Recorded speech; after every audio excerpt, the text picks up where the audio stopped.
നമസ്കാരം. പുതുവത്സര ക്രിസ്മസ് ആഘോഷങ്ങൾ നേരത്തെ തന്നെ തുടങ്ങിയിരിക്കുകയാണ്. അതുകൊണ്ട് തന്നെ പോലീസ് കർശനമായി പരിശോധന ഏർപ്പെടുത്തിയിട്ടുണ്ട്. പുതുവത്സര ആഘോഷം ലക്ഷ്യമിട്ട് നഗരത്തിലേക്ക് എത്തിക്കുന്ന ലഹരി മരുന്ന് തടയുക എന്ന ശ്രമകരമായ ദൗത്യത്തിലാണ് കോഴിക്കോട് പോലീസ്. ഇതിന്റെ ഭാഗമായി നടത്തിയ പരിശോധനയിൽ നഗരത്തിൽ നിന്ന് വൻ മയക്കുമരുന്നാണ് പിടികൂടിയത്. 3 കേസുകളിലായി 1/2 കിലോയിലധികം MDMA-യും ബ്രൗൺ ഷുഗറും പിടികൂടി. മംഗളൂരു സ്വദേശിയായ യുവതി ഉൾപ്പെടെ 5 പേരെ പോലീസ് അറസ്റ്റ് ചെയ്തു. രഹസ്യ വിവരത്തിന്റെ അടിസ്ഥാനത്തിൽ കോഴിക്കോട് സിറ്റി പോലീസും ഡാൻസ് ഓഫും വല വിരിച്ചപ്പോൾ കുടുങ്ങിയത് ലഹരി ശൃംഖലയിലെ വമ്പൻ കണ്ണികളാണ്. മാങ്കാവ് വെച്ച് ലഹരി മരുന്നുമായി 2 യുവാക്കളാണ് പോലീസിന്റെ പിടിയിലായത്. കോഴിക്കോട് കുറ്റിച്ചിറ സ്വദേശി മുഹമ്മദ് CA, ജാസം അൽതാഫ് എന്നിവരിൽ നിന്ന് 326 ഗ്രാം MDMA പിടികൂടി. ബംഗളൂരുവിൽ നിന്ന് ലഹരി മരുന്ന് എത്തിച്ച് കോഴിക്കോട് വിതരണം ചെയ്യുന്നവരാണ് ഇവരെന്ന് പോലീസ് പറഞ്ഞു. കോഴിക്കോട് മെഡിക്കൽ കോളേജ് പരിസരത്ത് വെച്ച് 245 ഗ്രാം MDMA ആണ് പോലീസ് പിടികൂടിയത്.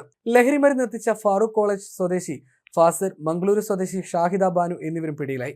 വലിയങ്ങാടിയിൽ വെച്ച് 45 ഗ്രാം ബ്രൗൺ ഷുഗറുമായി ബേപ്പൂർ സ്വദേശി മുജീബ് റഹ്മാൻ അറസ്റ്റിലായി. 27 ലക്ഷം രൂപയോളം വില വരുന്ന ലഹരി മരുന്നാണ് ഒറ്റ ദിവസം കൊണ്ട് പിടികൂടിയത്. ബംഗളൂരു, മുംബൈ, ഡൽഹി എന്നിവിടങ്ങളിൽ നിന്നാണ് നഗരത്തിലേക്ക് ലഹരി മരുന്ന് വൻ തോതിലെത്തിക്കുന്നത്. പരിശോധനകളിൽ നിന്ന് രക്ഷപ്പെടാനായി സ്ത്രീകളെയും കാരിയർമാരാക്കിയാണ് ലഹരി സംഘം. വരും ദിവസങ്ങളിൽ പരിശോധന കർശനമാക്കാനാണ് പോലീസിന്റെ തീരുമാനം.